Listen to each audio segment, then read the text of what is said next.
Assalamu alaikum wa rahmatullahi wa barakatuh. Ce livre porte un titre d'une sobriété trompeuse.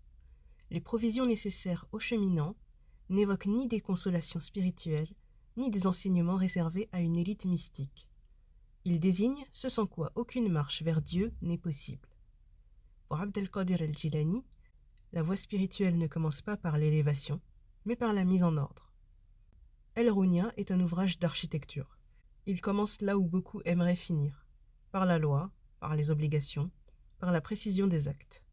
Non parce que la spiritualité se réduirait au droit, mais parce qu'il n'existe pas de chemin intérieur stable sans une assise rigoureuse. Le cheminant n'avance pas porté par l'émotion, mais soutenu par une pratique exacte et consciente.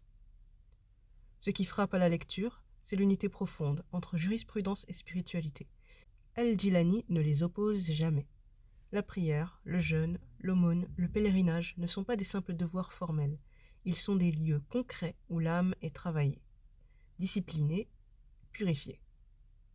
Chaque règle extérieure correspond à une exigence intérieure. Négliger l'une, c'est affaiblir l'autre. L'ouvrage s'adresse explicitement au talib, au chercheur de la vérité.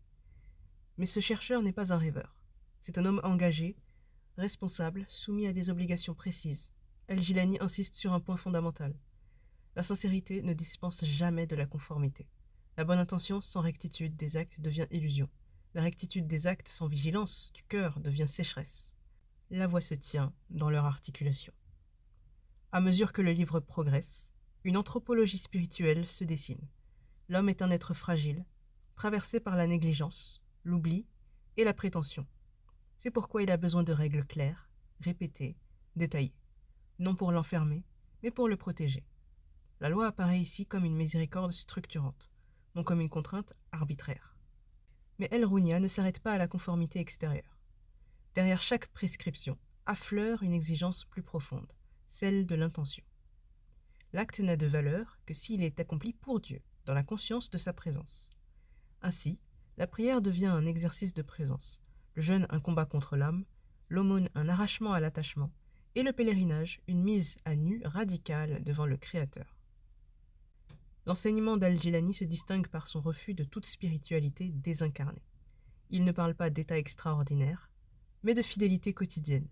Il rappelle que la sainteté ne se reconnaît pas à des discours, mais à la constance, dans l'obéissance, et à l'humilité, dans la pratique. Le véritable cheminant est celui qui ne s'autorise aucune exception pour lui-même. Enfin, Les provisions nécessaires est un livre de responsabilité. Il rappelle que marcher vers Dieu engage l'homme tout entier. Ses biens, son corps, son temps, ses relations. Rien n'est laissé hors du champ spirituel. Tout devient lieu d'épreuve et de réalisation.